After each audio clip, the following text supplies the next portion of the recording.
Assalamualaikum, selamat pagi penggemar Senaga dimanapun Anda berada. Tertawalah, karena tertawa menunjukkan warna gigi Anda.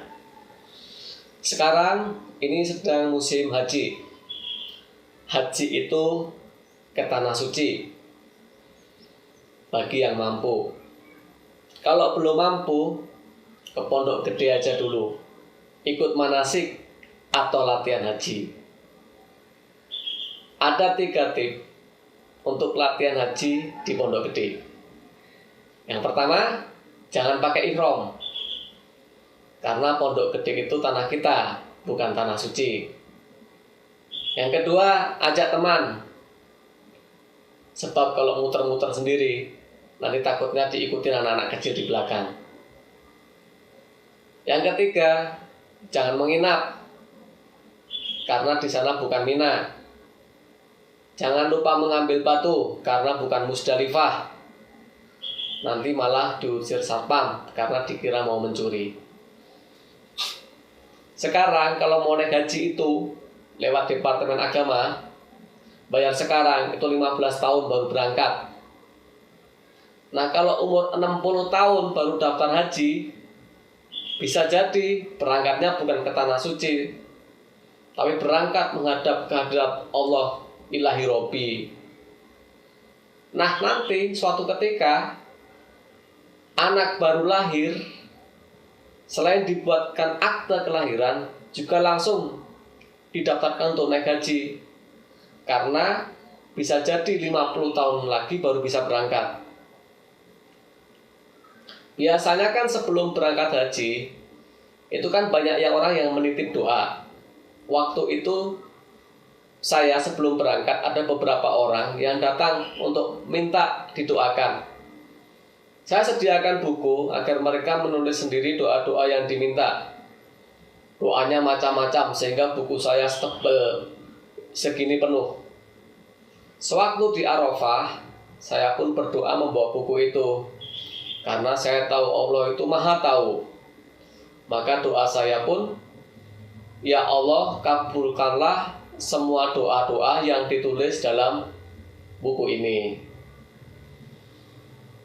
Jamaah haji Indonesia itu paling banyak di Arab Saudi dan paling gampang dikenali karena punya ciri tertentu. Yang pertama, rata-rata sudah berumur, karena berangkat naik hajinya kebanyakan di usia yang sudah senja. Yang kedua, badannya kecil-kecil, tapi ada untungnya, karena ketika tawaf itu bisa nyelip-nyelip di antara jamaah haji lain yang gede-gede, sehingga lebih cepat. Begitu juga ketika mencium Hajar Aswad.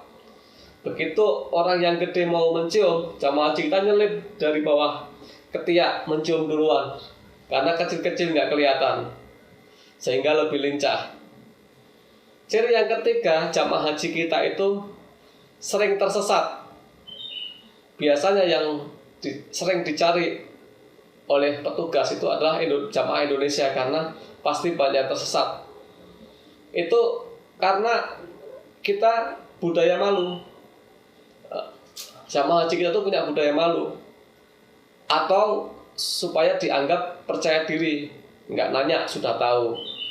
Padahal tersesat itu karena kebanyakan tidak bisa berbahasa Arab. Ada yang bilang kalau mau balik lagi ke tanah suci, itu bawa tanah dari Arafah, ambil tanah, masukin plastik, bawa pulang ke tanah air. Untungnya banyak yang nggak percaya pada pendapat ini. Coba kalau semua jamaah haji yang ke tanah suci percaya membawa tanah itu, padahal ada 3 juta orang mengambil tanah di Arafah, masukin plastik, bawa pulang. Kayak apa Arafah jadinya?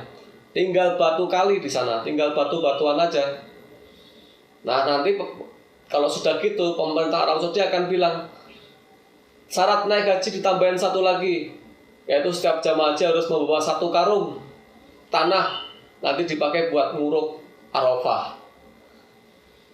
Haji itu bermacam-macam. Kalau tergantung cara bayarnya, ada haji basri. Haji Basri itu haji bayar sendiri. Yang kedua Haji Abidin, haji atas biaya dinas. Yang ketiga Haji Julwah, haji sehabis jualan sawah.